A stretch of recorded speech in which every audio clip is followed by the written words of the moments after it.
Good morning everyone. हम जीवों में जनन रिप्रोडक्शन इन ऑर्गेनिजम्स के बारे में पढ़ रहे हैं, जिसमें हमने लैंगिक जनन और अलैंगिक जनन के बारे में पढ़ा।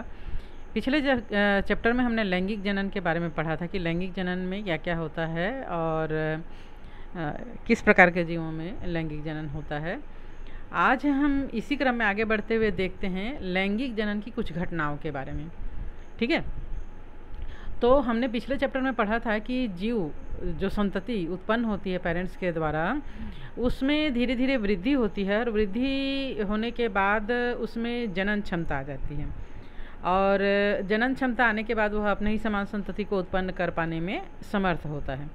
तो जब परिपक्वता अवस्था आती है, इसके बाद जो लैंगिक करने वाले जीव हैं उनमें कुछ घटनाएं और प्रक्रियाएं प्रदर्शित होता है।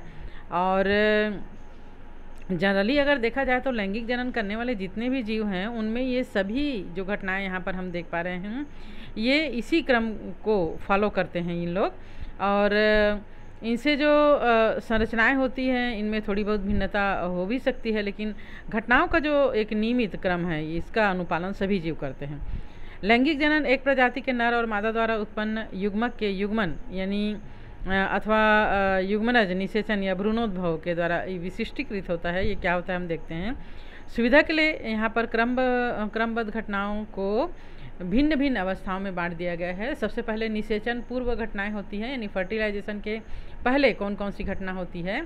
इसके बाद इस घटना के बाद निषेचन होता है, फर्टिलाइजेशन होता है, और फिर फर्टिलाइजेशन के बाद जिसे कि पोस्ट फर्टिलाइजेशन कहा जाता है, इसमें कौन कौन सी घटनाएं आती है ये हम देखेंगे। तो सबसे पहले हम देखें निषेचन पूर्व घटनाओं को। प्री फर्टिलाइजेशन में क्या क्या होता है। प्री फर्टिलाइजेशन में फर्टिलाइजेशन होने के पहले उसकी तैयारी होती है, तब इसमें दो प्रमुख घटनाओं को शामिल किया गया है। एक तो युग्मक जनन गैमिटोजेनेसिस यानी युग्मक का बनना, गैमिट्स का फॉर्मेशन होना, और फिर इसके बाद जब युग्मक बन के तैयार हो जाते हैं और फर्टिलाइजेशन के लिए तैयार हो जाते हैं, तब इनका स्थानांतरण यानी ट्रांसफ़र होता है, ट्रांसफॉर्मेशन होता है, एक दूसरे से दूसरे जगह ये ट्रांसफ़र होते हैं, तो इसे गैमेटो ट्रांसफ़र या युग्मक स्थानांतरण कहा जाता है। अब अगर हम युग्मक जनन की घटना के बारे में बात करें तो युग्मक जनन दो प्रकार के युग्मकों के गठन के द्वारा होता है। कोई भी जीव है उसमें चाहे वो एकलिंगी हो या द्विलिंगी हो, इनमें दो प्रकार के युग्मक का निर्माण होता है। नर युग्मक यानी मेल गैमेट्स और मादा युग्मक यानी फीमेल गैमेट्स का निर्माण होता है। और इस अवस्था में ये दोनों ही जो युग्मक होते हैं ये होते हैं अगुणित। जनरली जितने भी लैंगिक जनन करने वाले जीव हैं उनमें ये जो हैं वो कैसे होते हैं, अगुणित। अगुणित का मतलब मालूम है, जैसे मान लीजिए केंद्रक के अंदर, कोशिका के केंद्रक के अंदर जो है क्रोमोसोम्स पेयर में होते हैं, तब हम उसको 2x यानी द्विगुणित कहते हैं। और जब यानी जैसे ये हो सकते हैं 10 हो सकते हैं, 20 हो सकते हैं, यानी जोड़े में होते हैं, पेयर में होते हैं, तब इसको हम कहते हैं द्विगुणित यानी 2x के द्वारा इसको हम प्रदर्शित करते हैं। और जब युग्मक का फॉर्मेशन होता है तो केंद्रक के जो क्रोमोसोम्स हैं वो अर्धसूत्री विभाजन के फलस्वरूप दोनों मतलब जो भी गैमेट्स बनते हैं उनमें ये आधे आधे चले जाते हैं, जिसे हम अगुणित कहते हैं। इसको हम x के द्वारा प्रदर्शित करते हैं। ठीक है, ये सब हम पहले भी पढ़ चुके हैं, आई थिंक 11th में, है ना, फिर भी मैंने थोड़ा सा समझा दिया है। तो इस प्रकार युग्मकों का निर्माण होता है जो कि अगुणित होता है। और इसके बाद हम निषेचन में देखेंगे कि क्या होता है इन अगुणित युग्मकों का। अब ये जो युग्मक हैं या तो एक समान हो सकते हैं, समयुग्मकी जिसको कहते हैं, इनका आकार प्रकार और देखने में एक ही जैसे होंगे, मेल और फीमेल गैमेट में फ़र्क नहीं किया जा सकता, तब इसको हम समयुग्मकी कहते हैं। और या तो फिर ये विषम युग्मकी हो सकते हैं, या इनका जो शुक्राणु है और अंडाणु है उनका आकार भिन्न भिन्न होता है। जनरली अंडाणु या डिम्ब जिसको कि जो कि मादा युग्मक होता है उसका आकार बड़ा होता है और ये अचल होते हैं, मतलब एक जगह से दूसरे जगह तक चल फिर नहीं जा सकते, ट्रांसफ़र नहीं होते। और जैसे कि यहाँ पे हमने युग्मक स्थानांतरण पढ़ा, तो उसमें ज़्यादातर शुक्राणु या नर युग्मक परिपक्व होने के बाद स्थानांतरित होते हैं। इनका आकार प्रकार जो है वो मादा से अलग भी होता है, काफ़ी अलग भी होता है, और ये छोटा भी होता है। जैसे कि यहाँ पर आप अपने बुक में देख पा रहे हो, समयुग्मकी में दोनों युग्मकों का जो आकार है वो एक समान है। ये शैवाल यानी क्लेडोफोरा में है, और फ्यूकस एक शैवाल के है, इसमें विषम युग्मक है। मादा जो युग्मक है वो काफ़ी बड़ा है और नर युग्मक जो है वो काफ़ी छोटा है। इसी प्रकार हम ह्यूमन बींग्स में देखें, मानव में, तो अंडाणु यानी मादा युग्मक जो है वो काफ़ी बड़ा होता है, अचल होता है, और शुक्राणु जो है वो छोटा आकार में लंबा देख रहे हैं, भिन्न आकार का है ये, और ये चल होता है, यानी एक स्थान से दूसरे स्थान तक ये ट्रांसफ़र होता है, मतलब यही ट्रांसफ़र होता है। ओके, अब हम बात करते हैं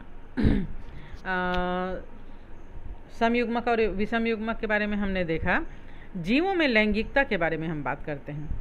ठीक है, सामान्यतः जीवों में लैंगिक जनन के दौरान दो विभिन्न समष्टियों के युग्मकों में युग्मन होता है, मतलब मेल और फीमेल जो है वो ज़्यादातर एक साथ भी हो सकते हैं और अलग अलग भी हो सकते हैं, है ना। हमने ये 11th में पादपों की संरचना के बारे में पढ़ा था।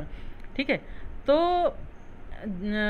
अगर मेल और फीमेल गैमीट अलग अलग बन रहे हैं तो ये एक लिंगाश्रयी कहलाते हैं या विषम थैलेसी कहलाते हैं। ज़्यादातर पादपों में ये उभय लिंगाश्रयी होते हैं, यानी द्विलिंगी होते हैं। ये एक ही पौधे में मेल गैमीट भी बनता है और फीमेल गैमीट भी बनता है। इसके लिए जो नर पुष्प है उसमें परागकण का नर जो रिप्रोडक्टिव ऑर्गन है जिसे कि पुंकेसर कहा जाता है, इसमें परागकण यानी गैमिट्स के रूप में परागकण का निर्माण होता है, और मादा जो अंग होता है जिसे कि हम स्त्री केसर कहते हैं, जिसके अंडाशय में अंड का निर्माण होता है। तो इस प्रकार ये जो होता है ये उभय लिंगाश्रयी या द्विलिंगी कहलाते हैं। इसमें या समथैलेसी कहते हैं, जिसमें कि एक ही पौधे में या एक ही पुष्प में मेल गैमीट और फीमेल गैमीट दोनों का निर्माण होता है। लेकिन कभी कभी ये एक लिंगाश्रयी भी होते हैं, जैसे पपीता वगैरह में हमने देखे हैं। पपीता का पूरा पौधा ही अलग अलग होता है, नर पौधा अलग और मादा पौधा अलग होता है। नर पौधे में जो पुष्प होते हैं उसमें केवल पुंकेसर पाए जाते हैं जिसमें परागकणों का निर्माण होता है, जबकि मादा जो पौधा है उसमें मादा पुष्प बनते हैं जिसमें केवल स्त्री केसर होता है। इसके अंडाशय में केवल अंड का निर्माण होता है। परागन के दौरान परागकण जो है वो जो मादा पुष्प है वहाँ तक आते हैं और फर्टिलाइजेशन की क्रिया आगे होती है। और जैसे कि जो उभय लिंगाश्रयी पादप हैं वो मैक्सिमम पादप तो उभय लिंगाश्रयी ही होते हैं। जैसे आप गेंदा को देख लो, इसमें नर रिप्रोडक्टिव ऑर्गन और मादा रिप्रोडक्टिव ऑर्गन दोनों होते हैं। मैक्सिमम पुष्पों में ये होता है। गुड़हल है ना, कुकुरबिटा है, नारियल है, और पपीता और खजूर जो है वो एक लिंगाश्रयी के उदाहरण हैं। इन युग्मक प्रकारों के आपको ये होमवर्क है आप लोगों के लिए कि जो पुष्प हैं वो कौन कौन से पुष्प पुंकेसरी होते हैं या स्त्री केसर होते हैं, और स्त्री केसर वाले होते हैं, एक लिंगाश्रयी और द्विलिंगाश्रयी होते हैं। उनको आपको एक लिस्ट बनाना है ना। तो ये तो हो गई पादपों की बात। अगर हम एनिमल्स की बात करें, जंतुओं की बात करें, तो जंतुओं में भी इस प्रकार की क्रियालेख होती है, लेकिन बहुत कम। ज़्यादातर जंतु जो है वो एक लिंगाश्रयी होते हैं, यानी विषम थैलेसी होते हैं, यानी कि नर जो जंतु है वो अलग और मादा जंतु अलग होता है। नर जंतु में नर युग्मक का निर्माण होता है जिसको कि ज़्यादातर शुक्राणु कहा जाता है, और मादा जो जंतु है उसमें उसके रिप्रोडक्टिव ऑर्गन में फीमेल गैमीट यानी कि अंड या डिंब का निर्माण यानी मादा युग्मक का निर्माण होता है। कुछ जो प्रिमिटिव टाइप के जंतु हैं वो उभय लिंगाश्रयी होते हैं, द्विलिंगी होते हैं, जैसे कि स्पंज है, टेपवर्म है, जोंक है, केंचुआ है ना। ये जो है वो उभय लिंगी यानी द्विलिंगी होते हैं। इसमें एक ही जंतु के शरीर में नर और मादा दोनों रिप्रोडक्टिव ऑर्गन होते हैं, और जितने भी डेवलप यानी विकसित प्रकार के जीव हैं उनमें ज़्यादातर ये जो है वो एक लिंगाश्रयी ही होते हैं। जैसे यहाँ पर आपके बुक में दिया हुआ है, ये केंचुआ है जिसमें कि अंडाशय और वृषण दोनों हम देख पा रहे हैं, है ना। इसी प्रकार ये तिलचट्टा है जिसमें कि ये वृषण और ये अंडाशय हम देख पा रहे हैं। इसी प्रकार ये मादा रिप्रोडक्टिव ऑर्गन अंडाशय, और आई थिंक कॉकरोच जो है वो एक लिंगी प्राणी होता है, केंचुआ जो है वो द्विलिंगी प्राणी होता है, और कॉकरोच जो है वो इसमें मादा और नर अलग अलग होते हैं। नर में ये हम वृषण देख पा रहे हैं और मादा में ये अंडाशय देख पा रहे हैं। ठीक है। इसी प्रकार यहाँ पर कुछ पौधों के भी चित्र दिए हुए हैं, जैसे उभय लिंगाश्रयी में कारा ये पादप है, और एक लिंगाश्रयी पादप में मार्केंसिया है, और द्विलिंगी पुष्प में यहाँ पर दिया हुआ है शकरकंद का, जिसमें कि ये पुंकेसर है। यहाँ पर ये परागकोश है जहाँ पर परागकण का निर्माण होता है, और ये स्त्री केसर है, अंडा यहाँ पर अंडाशय में अंड का निर्माण होता है। इस प्रकार ये द्विलिंगी पुष्प का उदाहरण है। यहाँ पर जो है वो एक चार्ट दिया हुआ है ना, जिसमें आपका मैंने अभी द्विगुणित और अगुणित समझाया था।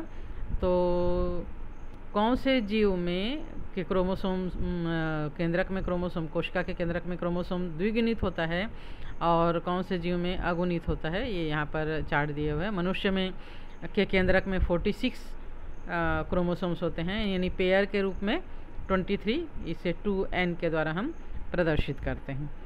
और ठीक, तो आज के लिए हम इतना ही पढ़ते हैं, और नेक्स्ट डे जो है वो हम इसका आगे का पढ़ेंगे। Okay, good bye.